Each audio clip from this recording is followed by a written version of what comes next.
percepção como garantia conclusiva para crenças observacionais. São 30 minutos, sendo que 25 é de apresentação e 5 para questionamentos. Deu só levantar a mão nos últimos 5 minutos. Pode ser. Pode ir. Seguimento então. Bom dia, pessoal. Eu vou fazer uma apresentação bem tradicional em filosofia, que é a leitura do texto, né? Eu nunca fiz isso, mas dessa vez, como eu tinha um artigo já pronto e ele está sendo lapidado, então eu quis aproveitar a oportunidade para ver se eu recebo alguma crítica ou alguma sugestão também de filosofia e tal. Então eu já vim com o texto pronto.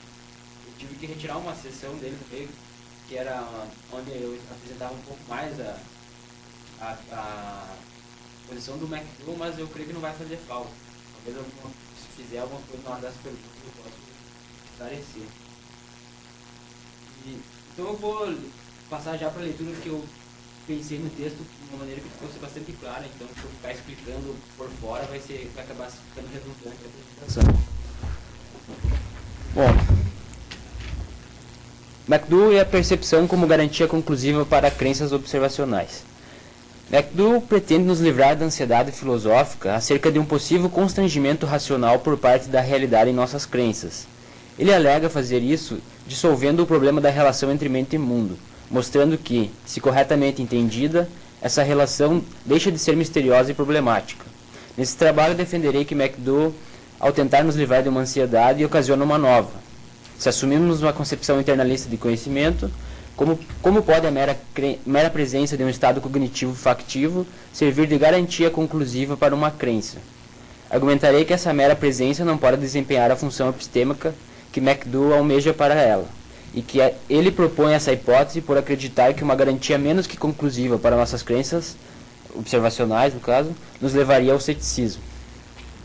McDo, em 2011, que é o texto Perception as a Capacity for Knowledge, que é um textinho onde ele apresenta o disjuntivismo dele bastante focado na epistemologia mesmo, argumenta que se a percepção é uma faculdade de conhecer o mundo através da experiência sensorial, nos casos não defectivos de funcionamento desta faculdade, ela nos põe em condições de conhecer o mundo, ela abre o mundo para nós. Essa parece ser uma verdade do que é ser uma capacidade que permite conhecer coisas através da percepção. A controvérsia surge quando nos questionamos que tipo de conhecimento está em jogo aqui.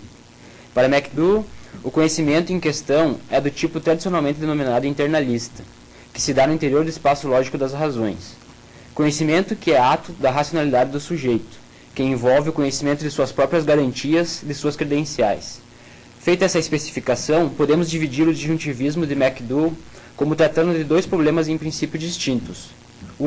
Rejeitando a tese do fator comum, McDo permite que entendamos como, nos casos verídicos de percepção, o sujeito da percepção estabelece uma relação com os objetos em seu ambiente, e assim elimina o espaço para uma dúvida cética acerca da possibilidade de erro massivo em nossas percepções, e da concepção de um sujeito da percepção alheio ao seu mundo pretensamente percebido.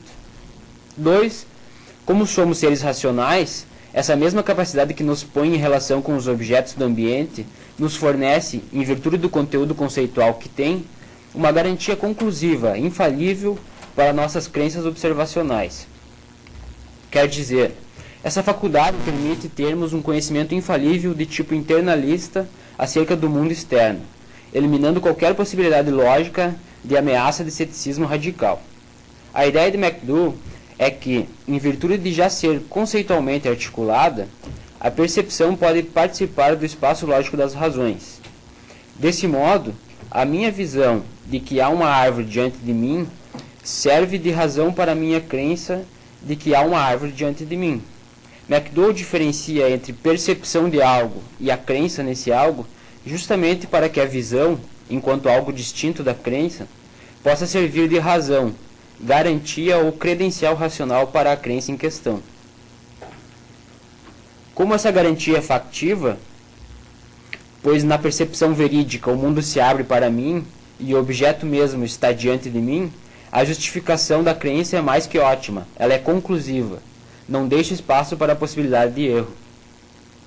Minha crítica baseia-se no seguinte: McDowell, já em Mente e Mundo, assumia que, em virtude de não implicar nem ser por si mesma já uma crença, a percepção é algo acerca do qual um sujeito racional deve posicionar-se. Tomar uma percepção por seu valor de face é algo que comumente fazemos, mas podemos, a qualquer momento, ser desafiados a mostrar as razões que temos para isso. Se o poder de justificação que uma percepção tem é derivado de seu caráter factivo, uma vez que assume um internalismo epistêmico, como faz McDowell, o sujeito tem que ter acesso à factividade de sua percepção para que ela possa ser arrolada como justificação. O caráter factivo da percepção também tem de ser posicionado no espaço das razões. Se alguém justifica sua crença de que está diante de uma árvore por apelo à sua percepção, dizendo que está vendo esta árvore, seu interlocutor pode dar-se por satisfeito, deixando subentendido que ver uma árvore é factivo, o que exige a existência da mesma. Mas se for desafiado a justificar sua crença acerca do que está percebendo, o sujeito não poderá atividade como razão para essa crença, sem estar cometendo uma petição de princípio. Desse modo, o sujeito do conhecimento perceptivo, como descrito por McDowell, ou tem uma crença de observação justificada pela factividade da percepção, mesmo que ele não tenha acesso cognitivo ao caráter factivo da percepção, ou, se ele tem acesso à factividade da percepção, essa factividade vale somente para percepções verídicas em geral, sendo insuficiente para mostrar que o caso específico em que o sujeito é desafiado a justificar sua crença de observação é de fato um caso verídico de percepção, sem cometer a princípio. No primeiro caso, a proposta de McDowell fala em suprir uma demanda internalista de conhecimento, que ele mesmo estipula. E no segundo caso, a justificação ou incorre em petição de princípio ou é menos que conclusiva, o que também vai contra as próprias estipulações de McDowell.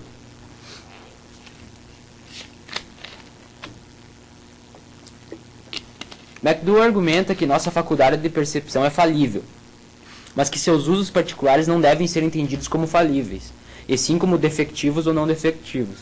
Em casos de usos não defectivos, temos uma garantia conclusiva para o conhecimento observacional devido ao caráter factivo da visão. Cito: se o estado perceptivo faz um aspecto do ambiente presente à autoconsciência racional de um sujeito, não há possibilidade, compatível com alguém estando naquele estado, de que as coisas não sejam como o estado garantiria ao sujeito crer que elas são, em uma crença que simplesmente registraria a presença daquele aspecto do ambiente.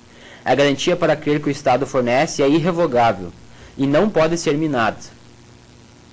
As situações epistêmicas nos casos defectivos e não defectivos seriam distintas, porque aquilo que serve de garantia para a respectiva crença em ambos os casos é diferente. No caso não defectivo, é um aspecto do ambiente que serve de garantia para a respectiva crença, e essa garantia implica logicamente a verdade da crença em questão. Esse aqui é o ponto que talvez não fique claro porque não conheço o McDowell, mas é aqui que mora o disjuntivismo dele. Então quer mostrar que em casos defectivos e não defectivos a experiência é diferente, ela é de natureza distinta no sujeito. Sendo assim, argumenta McDowell, não se faz necessária outra habilidade capaz de garantir a factividade de uma percepção. Se nos casos não defectivos ela é factivo ao qual a percepção tem acesso cognitivo, uma vez que ele já se dá no espaço das razões. É uma não defectivos nos permite ver aspectos do ambiente e saber que estamos vendo, suprindo assim as demandas de uma concepção internalista de conhecimento. Porém, essa história não é satisfatória, e McDowell parece não respeitar a condição internalista de conhecimento que ele mesmo estipula. A factividade da visão é o que dá um estatuto de garantia conclusiva, infalível e indubitável. Ele mesmo reconhece que o modo como as coisas são na experiência não é algo que esteja sob nosso controle, mas cabe a nós decidir se aceitamos ou rejeitamos as aparências. Como as percepções já envolvem nossas capacidades conceituais, elas estão aptas a participar do espaço das razões. Todavia, ainda cabe ao sujeito decidir se as coisas são do jeito que ele as percebe, quer dizer, o sujeito, ao tomar uma percepção por uma visão, tem que, mesmo que implicitamente, se posicionar com respeito a ela. Contudo, McDowell nega explicitamente que o que serve de garantia conclusiva para nossas crenças de observação é uma crença na verdade daquilo que percebemos. Diz o McDowell, Quando alguém sabe que algo pode viver isso ser o caso, sua garantia para acreditar que isso é o caso é que ele vê isso ser o caso. Não sua crença de que vê isso ser o caso, que suscitaria a questão acerca do que garantiria alguém nessa crença. Estou pressionando justamente o ponto em que McDowell diz surgir apenas devido a uma má compreensão do que serve como garantia para quê. Porém, me parece justo que exijamos do sujeito doxástico que ele acredite na verdade daquilo que percebe para que isso sirva de razão para outra crença. McDowell explica que é claro que acreditamos naquilo que dizemos quando citamos um estado perceptivo ao oferecer uma justificação, mas seria confusão inferir que a garantia que alegamos ter é constituída pela crença em oposição ao estado perceptivo. Não estou convencido de que essa exigência seja realmente fruto de má compreensão, de um erro. Afinal, assumir uma concepção internalista do conhecimento é assumir que somente possa servir como garantia para crenças de um sujeito aquilo que esteja ao seu alcance cognitivo. É por isso que Sellars, em passagem citada por McDowell, na sessão que eu tive que omitir, mas o McDowell usa o Sellars bastante para construir a posição dele. É por isso que Sellars, na passagem citada por McDowell, ao estipular diz que, cito, para ser expressão de um conhecimento, um relato de observação tem não somente que ter autoridade, essa autoridade tem que ser, em algum sentido, reconhecida pela pessoa de quem é o relato. Essa é uma citação do Sellars. Esse é um ônus que se tem ao assumir uma concepção internalista de conhecimento. A autoridade epistêmica de um Estado é limitada pelo reconhecimento que um sujeito tem dessa autoridade. No caso da posição de McDowell, a autoridade da percepção não defectiva é seu caráter factivo. Então, para ser coerente com seu próprio internalismo, ele tem de assegurar que o caráter factivo da percepção esteja acessível ao sujeito da percepção. Ele não parece fazer isso de maneira satisfatória. Vejamos como ele explica a exigência sellarsiana do reconhecimento da autoridade dos relatos observacionais, que para Sellars reside obviamente em sua confiabilidade. Sellars exige que ele seja, a pessoa que faz um relato, seja capaz de... Mas ele não concebe a alegação de confiabilidade dela como formulando um princípio de inferência, que captura a garantia dela para que a coisa é verde. No caso do exemplo, ela dizia que tal coisa é verde. A garantia dela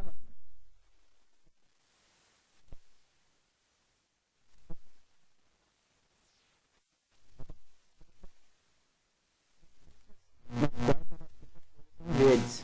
São essas experiências que garantem ela a crer e dizer que as coisas são verdes. McDowell argumenta que o que justifica a crença de uma pessoa de que ela vê algo verde é a própria experiência de ver que algo é verde, e que a confiabilidade que ela deve ser capaz de alegar é apenas uma condição para ela ser capaz de ter tais experiências. Não entrarei em questões de exegese de Sellars, mas para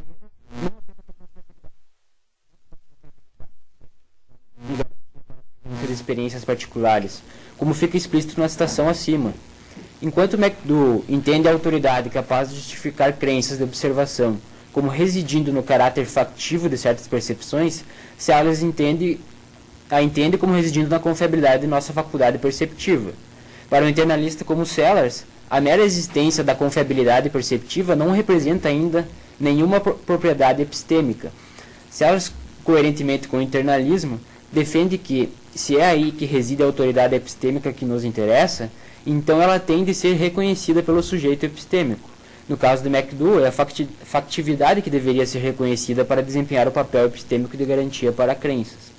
De acordo com Sellars, para que eu possa estar justificado em crer que vejo uma árvore, tenho de saber que, no mais das vezes, quando pareço ver uma árvore, em condições normais de observação, de fato o que vejo é uma árvore. É a confiabilidade que serve de razão para o conteúdo da experiência particular, que, no caso de Sellars, já tem em si a forma de uma alegação, de endosso de um conteúdo proposicional de uma crença. Já para McDowell, como ele diferencia a percepção de uma árvore da crença de que se está diante de uma árvore, a percepção mesmo pode servir de garantia para a crença. Temos de diferenciar percepções defectivas e não defectivas. Somente as últimas servem para a garantia conclusiva para uma respectiva crença. O que diferencia ambos os tipos de percepção não é algo discernível por introspecção. O caráter factivo da percepção, não defectiva. Sendo assim, Para que esse caráter factivo pudesse desempenhar um papel epistêmico numa concepção internalista, ele deveria ser trazido para dentro do espaço lógico das razões, por meio do reconhecimento do sujeito da percepção de seu caráter factivo.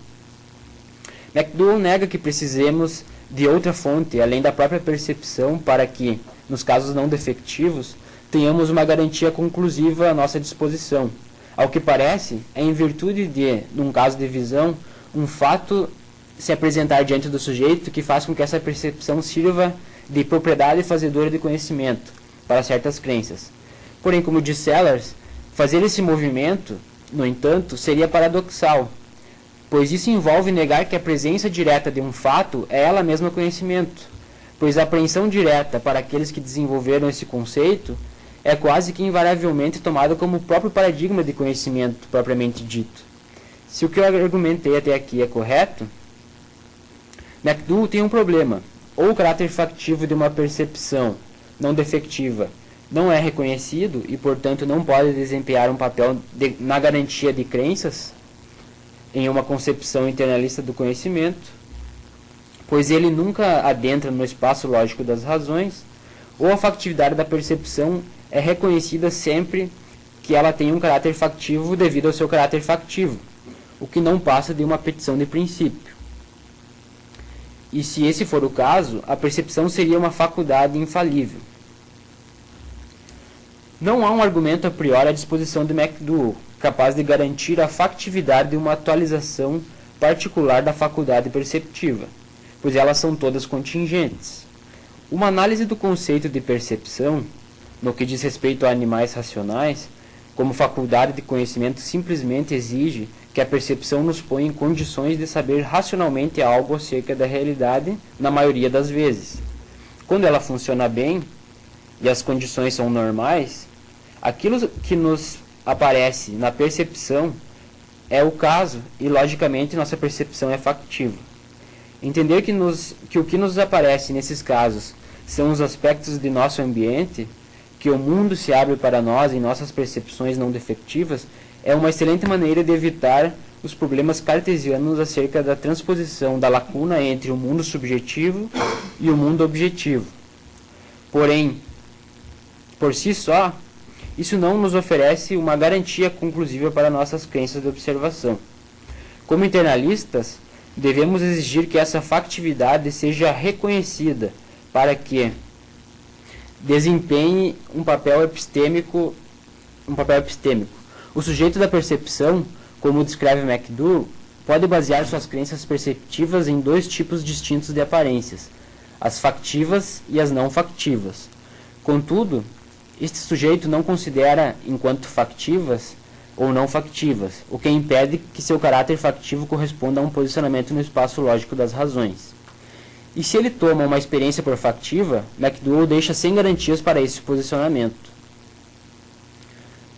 Então a ideia também é, McDowell aceita uma posição internalista de conhecimento, e isso ele já, nesse ponto ele concorda com o Sellars. O Sellars diz que num critério de conhecimento observacional, o que faz com que uma crença observacional esteja justificada é o fato dela ser uma resposta confiável ao estímulo do ambiente. Só que como eu aceito uma concepção internalista, eu tenho que saber dessa confiabilidade, de acordo com o Sellars, porque é do sujeito que consegue discernir o sexo dos pintinhos, se são macho ou fêmea, simplesmente olhando. Só que ele não tem nenhuma razão para dizer que certo pintinho é macho ou é fêmea. Então aqui há uma controvérsia entre os epistemólogos, que é dizer, será que, embora não tenha nenhuma razão interna para dizer por que tal pintinho é macho, tal pintinho é fêmea, então, em geral, os internalistas vão considerar que esse sujeito, mesmo que ele seja confiável, ele não tem conhecimento de que certo pintinho que ele diz ser macho é macho, e o outro é fêmea. E aqui justamente mora se o sujeito tem que ter acesso a propriedade da experiência dele que dá certa autoridade àquele relato dele. Como internalista, o Sellars diz, não, ele tem que ter acesso a essa confiabilidade. Se o pintinhos sabe que ele sempre acerta, talvez isso sirva já como uma razão para ele. Ele pode dizer, não, eu acredito que esse pintinho é macho, E eu sei que se a gente fizer uma estatística, eu acerto 99% dos casos. Então eu tenho uma boa razão para acreditar que esse pintinho é macho, então ele pode saber que é macho. Mas o simples fato dele ser um diferenciador confiável não garante a ele ainda esse conhecimento. O McDowell, ele vai dizer que a força epistêmica de uma observação, ela mostra no caráter factivo dela, de nos abrir o mundo, de mostrar os objetos para nós de uma maneira como eles são neles mesmos. Então esse é o caráter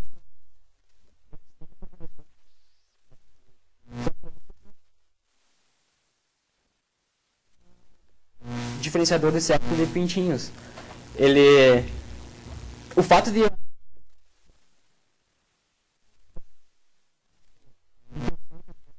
jeito, eu precisaria, do ponto de vista internalista, reconhecer que as coisas são daquele jeito que elas são. E essa é justamente a minha crítica. O McDowell acha que exigir isso é um erro, e eu estou tentando pressionar justamente esse ponto, em mostrar que para ele ser coerente, um internalista coerente, ele deveria, como se elas fazem, dizer que essa autoridade é conhecida. Então, concluindo, McDowell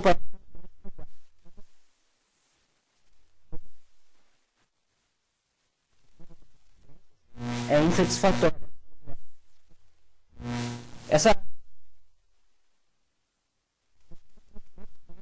Eu não sei se não é o primeiro texto do McDowell onde ele expõe o disjuntivismo dele. Ele faz isso a partir de uma comparação com Descartes.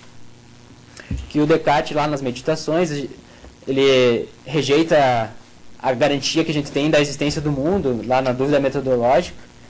E aí, o McDowell,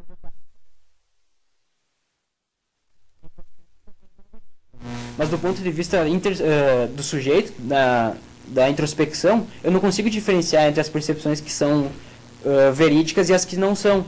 E a partir de então a gente considera que o cartesianismo cria um gap entre o sujeito, o mundo interno, e o mundo externo. E o McDowell vai tentar, através do disjuntivismo dele, justamente destruir esse gap. Que ele vai dizer, bom, tudo bem, existem dois tipos de aparências, as verídicas e as não verídicas. Só que as aparências verídicas, elas são aparências das coisas elas mesmas, elas não são algo dentro do sujeito. Então, quando eu tenho uma aparência que é verídica, que é factiva, eu estou em contato com o mundo. E para eu caracterizar essa experiência, essa percepção de maneira correta, eu tenho que fazer obrigatoriamente referência ao mundo.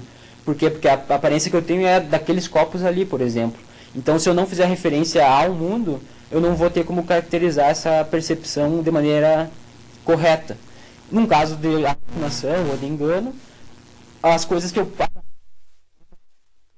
Então, entre uma percepção verídica e uma percepção não verídica, por isso que é o disjuntivismo.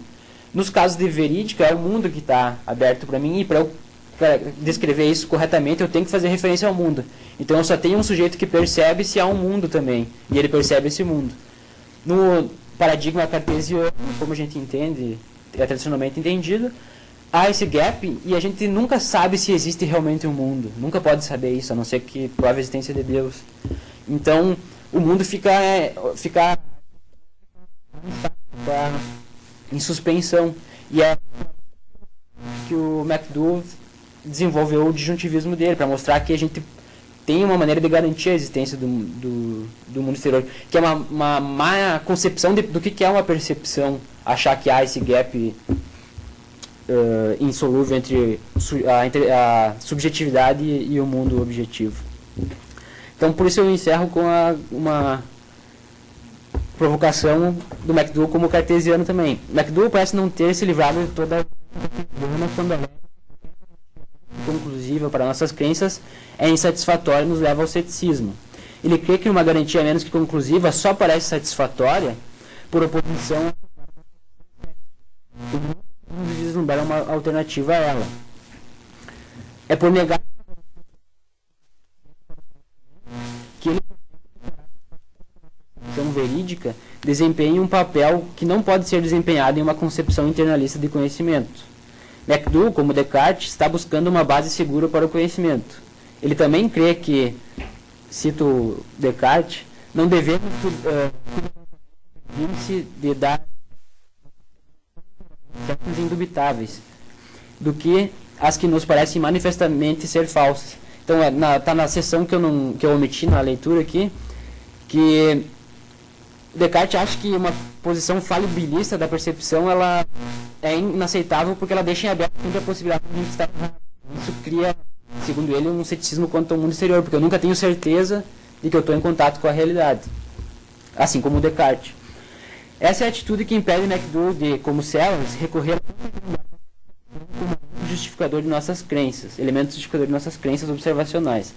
Sellars acreditava que o conhecimento empírico, assim como sua sofisticada extensão, a ciência, é racional não por ter uma fundação segura, mas por ser um empreendimento autorregulador que pode colocar qualquer afirmação em questão, embora não todas simultaneamente.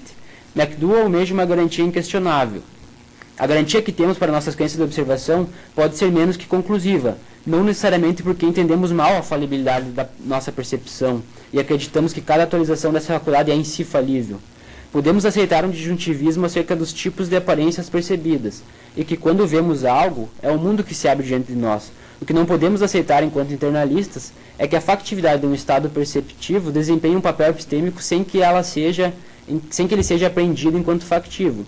Se não podemos fazer isso, uma saída é recorrer, como faz Sellars, à confiabilidade da percepção como garantia para atualizações particulares dessa faculdade.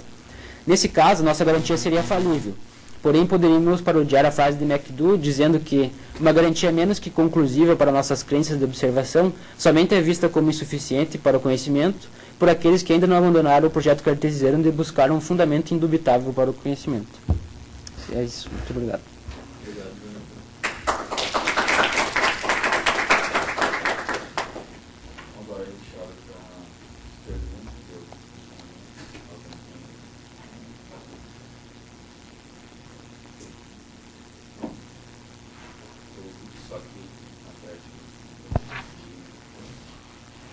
Ô, Jonathan, eu queria que tu tentasse me explicar de novo a seguinte frase, tá? Que aparece lá no teu texto como uma reconstrução de McDowell. Autoridade da percepção não defectiva, esse é o caráter factivo. E logo depois você diz que esse caráter factivo, para mim saber se uma percepção é defectiva ou não defectiva, que não é acessível à introspecção, né? Bom, se não é acessível à introspecção, qual é o critério que eu tenho para distinguir uma percepção defectiva de uma não? E a segunda coisa, assim, ó, todos os exemplos que aparecem, na maior parte das vezes, nos textos de McDowell, de Sellars e tal, são experiências de percepção visual, onde eu tenho um contato direto, a princípio, com um objeto, uma árvore, algo ser verde, etc. E essa concepção de que a percepção é não defectiva, pelo seu caráter factivo, seria, de acordo com esse modelo, seria possível estender, por exemplo, para situações onde eu estou observando por um telescópio, por um microscópio, quando eu estou observando por intermédio, por exemplo, de uma leitura de eletroencefalograma, se eu estou tendo uma experiência olfativa, ou mesmo uma propriocepção, por exemplo, sobre a posição das minhas pernas, etc. Em todos esses casos, não de contato visual direto com o objeto, eu poderia também usar esse modelo de uma percepção não defectiva ou defectiva? Bom, essa ideia é o que o McDowell propõe, né? Ele tenta salvar assim, nossa concepção ordinária de senso comum, de percepção. A gente acredita que vê as coisas diretamente. Eu, na verdade, eu nunca concordei muito com ela. Eu acho que ela é deficitária justamente por esses exemplos que tu apontaste aí, que é, por exemplo, um telescópio. Como é que eu encaro o que é perceptivo? Eu tenho acesso ao quê?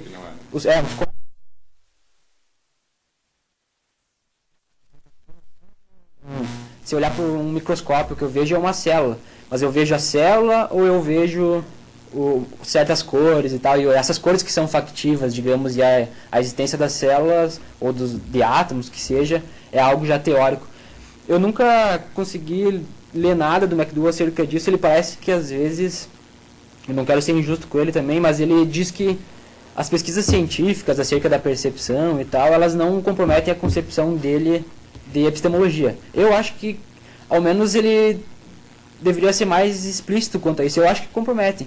No caso do Sellars, por exemplo, o conteúdo da percepção ele é um conteúdo proposicional. E eu posso muito bem treinar, ele diz isso explicitamente, um cientista, e ele pode reagir a um certo equipamento, e eu posso dizer de maneira coerente, de acordo com o Celas, que ele está vendo uma partícula reagir com outra, porque ele vê só uns sinais lá. A gente que não tem treinamento científico, a gente ia dizer, eu estou vendo um monitor apitando com umas certas linhas, uma certa frequência. Mas o cientista, se ele é bem treinado, ele pode muito bem dizer, eu estou vendo uma partícula X reagir num sistema Y lá. Ou um biólogo, um microscópio, ele também identifica certas coisas e ele está observando isso, de acordo com o Celas. Então, isso é uma das coisas que me deixam assim ansiado, ansioso, para parafrasear o McDowell também, me dá uma ansiedade filosófica quanto à reposição do McDowell, porque ele parece determinar o que é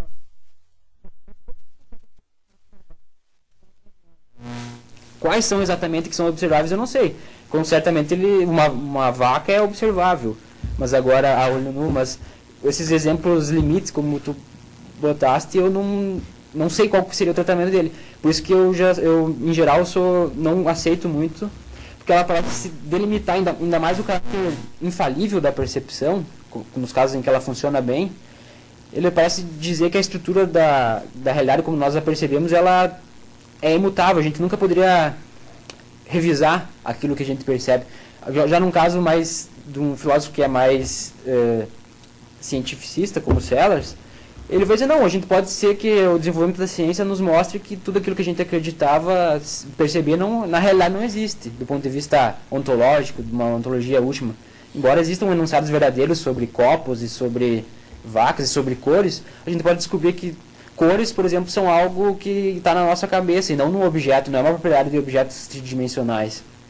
E isso faria mais sentido, por exemplo, quando eu olho para um microscópio, é a luz que atinge causalmente a minha retina e vai ter uma imagem dentro do meu cérebro, vai se formada, não dentro do cérebro, mas o cérebro real. Isso explica de uma maneira mais coerente, tanto quando eu vejo uma vaca a olho nu, quanto eu vejo uma estrela através de um telescópio. Para mim parece ser mais coerente. Mas justamente essa é uma das razões que eu não me desse muito a posição do McDowell.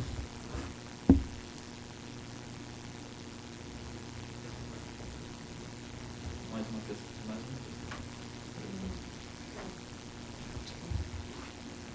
Desculpa, eu cheguei um pouco atrasada. Seguindo um pouco o caminho do Eduardo, o McDowell quer dizer, em algum sentido é um hegeliano, então o realismo dele tem traços de idealismo, mas não de idealismo kantiano, mas de idealismo hegeliano, né? Então, se há uma vinculação entre o que se diz conhecer, né, e o mundo, essa vinculação ela é dita não problemática, né, mas ela não estipula exatamente que objetos há, que entidades há, e nem que conceitos tem que haver, né, que depois acerca dos quais nós vamos elaborar proposições, etc., né? Então, o McDowell, em algum sentido, ele se afasta de alguma... Quer dizer, ele participa de alguns diálogos e de algumas discussões filosóficas, mas, simultaneamente, ele tem um estilo tão próprio, né, de filosofar, que é muito difícil trazeres exemplo da filosofia da ciência para interpretar ou para ilustrar o que ele está dizendo em relação a realismo, conhecimento, percepção, né. Talvez o Sellars seja mais fácil obviamente mais fácil contextualizar nesse sentido. Ele procura fazer isso, né? Claro, é um filósofo da ciência, Sellars, né? Apesar de ter sido também originalmente um hegeliano, né? Então, o McDowell foi criticado por vários, né, por Putnam, etc., por justamente ter esse linguajar ainda muito vinculado à tradição moderna, né? E pouco ainda, digamos, alguns exemplos da filosofia da ciência parecem não conseguir dialogar com o que ele está apresentando, né, no Mente e Mundo. Bom, mais um comentário, mas talvez tu tenhas algo a acrescentar a isso. Não, justamente por isso que eu falei, eu não gostaria de ser injusto com ele, mas ele, em geral, ele diz assim, o pessoal propõe certas questões a ele, por exemplo, como eu entendo a causalidade perceptiva. Isso vale para ouvido, para odor.